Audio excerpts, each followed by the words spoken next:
Your overall reaction to this weekend, Anna?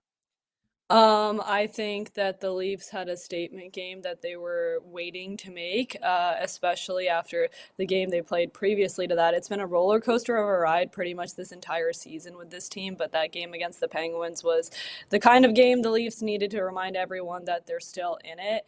And I was listening to Dave right before I hopped on here, and he's very right. Like, the standings are still really close, specifically in the Eastern Conference, that if they go on a little bit of a run here, you can almost kind of forget the start of the year that they've had so far. And honestly, some of their losses that they've had recently, like I look back to the game they played against Columbus at home, that was a game that I was really happy with the way they were playing coming straight out of the gate, and they ended up losing that game. So it's not so much about the box score, it's about them finding chemistry and a team dynamic, and that Pittsburgh game seemed to be like a step in the right direction, but we'll see. They have two tough games coming up to follow that up with.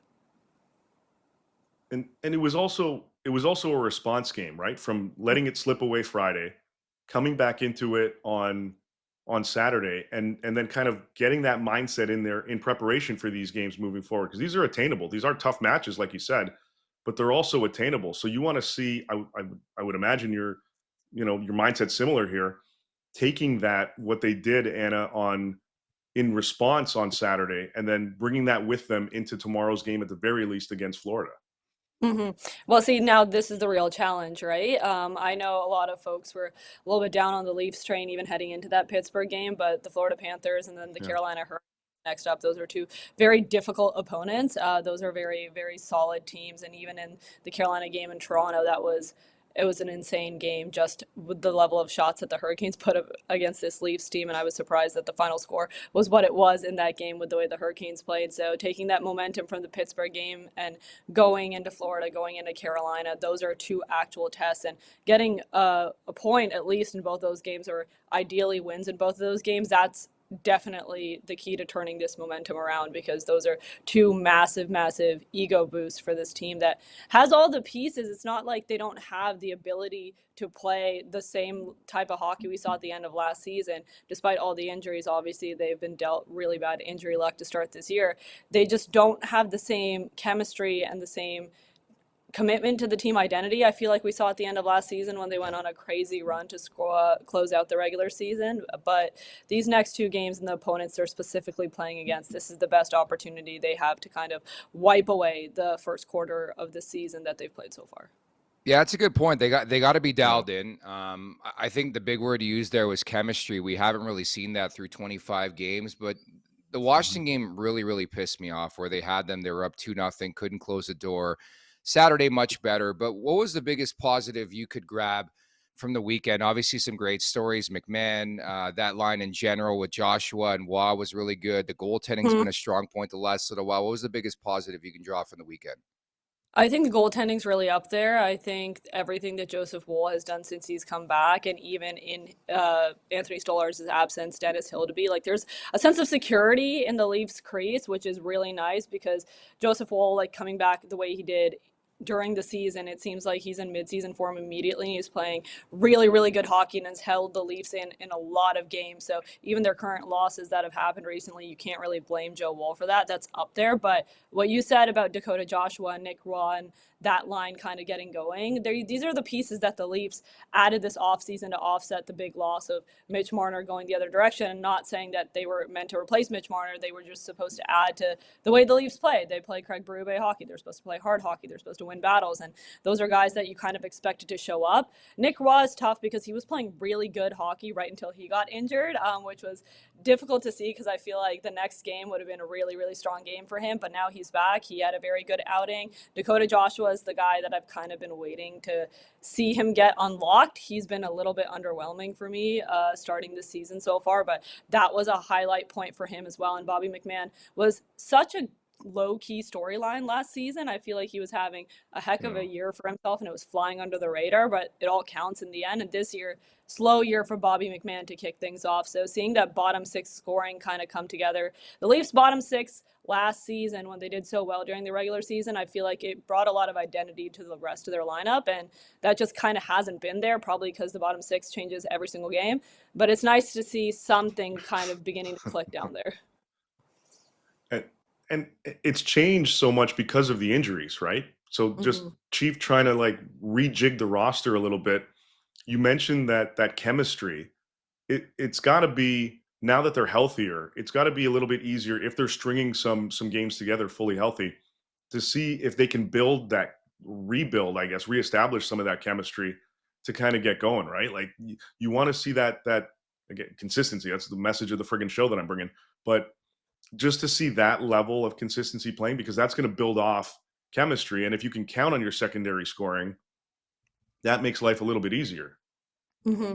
Chief was really big on duos. That's been his kind of thing, to have duos on all of his lines and find a Hmm. good complementary piece as the third piece on their line. And this year, just because of the injuries and all of the shakeups, it seems like there wasn't even two guys who played together on a game-to-game basis. Like every practice, every game I'm walking in, there's completely different lines, and it's tough to build momentum and build that chemistry. But now it seems like we're back to the Matthew Nyes and the Austin Matthews, John Tavares and the William Nylander, which worked so well for this team last year. And when we look at their bottom six, Scott Laughton being back too, I mean, like he's had a tough break to start off this season, and I think that him being back and kind of helping round out their bottom six is so critical. I'm excited to see him, Steven Lorentz, that kind of identity line. We saw that at the end of last year too. Like having a line like that in your bottom six is so critical. And the new guys coming in with Raw and Joshua finding their own in this team. Like I'm seeing the duos kind of form in my head the way Chief likes them to exist, and then finding the right piece to fix the rest of that line will be his end goal. I don't know if he's committed to the lineup he has right now. I'm sure it's going to change still, but having those duos still intact is so critical because that's what worked for them. This team isn't that different from last year. It really isn't. I know they I lost a know. big piece, Mitch Marner, but Yeah. like a lot of the players that stood on their head last season, they're still very much on this roster. It's just about the fact that it seems to not have clicked this year for some reason, and I'm hoping that eventually, especially with a game like the game they had against Pittsburgh, we're going to see them finally come back to playing the hockey that they can play, that all of these guys did play on this team last year when they were at the top of the division. You're right about Scott Laughton too. It's a small sample size, but I think No. he's been really effective, specifically on the PK. And I just didn't like that hit by Malkin. Nobody's really talking about it, but I think players around the league have to know what the hell's going on. And Laughton to come back the way he did, but go at him. I like McCabe with the cross checks too, so that was great to see. But I want to get your thoughts on Oliver Ekman-Larsson having an unbelievable run right now. He's had a really strong offensive season, actually on pace for his highest point total ever, actually. Yeah, and he's just like climbing up the leaderboard for like the most like what point streak in Leafs defenseman history or something right Yep. now. I think he's been one of those guys that's really flown under the radar. When I was looking at the point streak he was on, I was like, why is no one talking about how many consecutive games Oliver Ekman-Larsson has had a point in? And he just plays very solid offensive hockey as a defenseman and is able to produce and reads the ice really well. There's times where he looks like he's just up there in the mix, like another skater in their forward bunch. And he's just so talented. I think he adds a lot to their power play as well, their special teams that's trying to get going. That was such a strong point for the Leafs too. And it's just, he is such a bright point when you look at the Leafs back end, which I think honestly that's been really tough for them. Losing Chris Tanev, he is kind of the Yeah. identity of the Leafs back end, and the way he plays spreads across their defensive core, and him being out, I've been saying this pretty much the entire time, that's just been the biggest blow for this Leafs team. And this happened last year too. Like when Chris Tanev is not in the lineup, this Leafs team and their back end specifically just doesn't look the same. And Jake McCabe and other guys are kind of stepping up in that regards, but Oliver Ekman-Larsson doing whatever he's doing right now, that's the bright point for me of this D core right now. And I think that the injury scare was tough to see, but like because you don't want any other players in their D core to go down. They've just had that worst luck ever, and I know there's no excuse, but it's tough to see these players get this momentum and then have to deal with certain concerns about whether they're going to play or if they're hurt or whatever that's been going on in Toronto so far. But everything Oliver Ekman-Larsson has done has just been incredible, and he's been such a strong positive to this D core that needs to take the next step, because that was something we talked about too. Like a lot of these players are returning from last year. You don't really see that happen that often. And the goalies Yeah. talked about how excited they were to play behind a D core like the D core they played behind last year. And it just seems like it's so drastically different right now. Yes, and yeah, they're reaching for their games. Some of the guys, for some reason. We talked, we touched on chemistry and consistency and all that. Easton Cowan, Still getting bounced around a little bit. Where in a perfect world do you see him fitting best for the rest of this season? If we're I throwing actually him, really you like talked him about playing.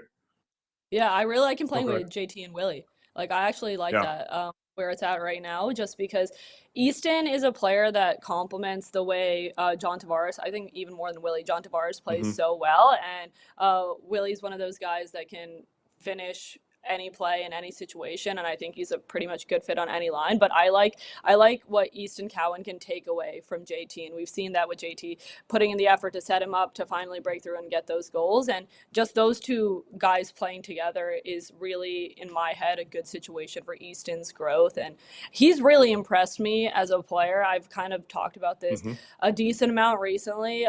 Even during their slump, he's still so young, but the level of accountability and the responsibility that he has is just way beyond his years. Despite the fact that he gets opportunities, he's been very, very adamant about how it's his responsibility when he's given those big 6 minutes, when he's given those critical game time opportunities to produce and find a way to finish. And it doesn't really matter if he isn't able to finish. That level of maturity and just focusing on getting it done for the team is really commendable for a player of his age. And John Tavares is, you can ask anyone in the league, one of the most hardworking, one of the most routine oriented and just like effort building guys. And Easton playing with someone like JT and building that chemistry with someone like JT, I just think it's great for his future on and off the ice. But I like the way they look when they play together. I'm so fascinated by Tuesday night. The Panthers are severely banged up. They're a point up on the Maple Leafs in the standings right now. What's your expectation here for the rematch, Leafs and Panthers, first time since Game 7?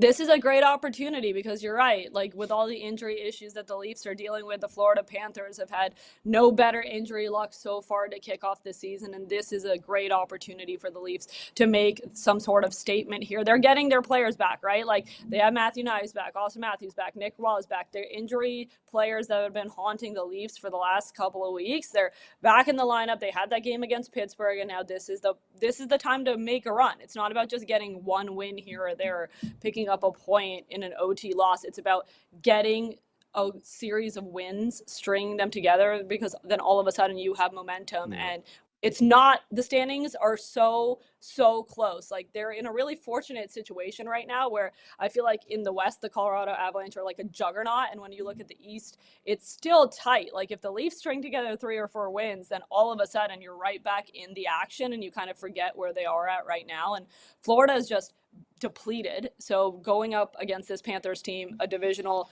matchup, getting a win here, stringing together 2 wins, that's what this team needs desperately right now to be able to close out this year strong.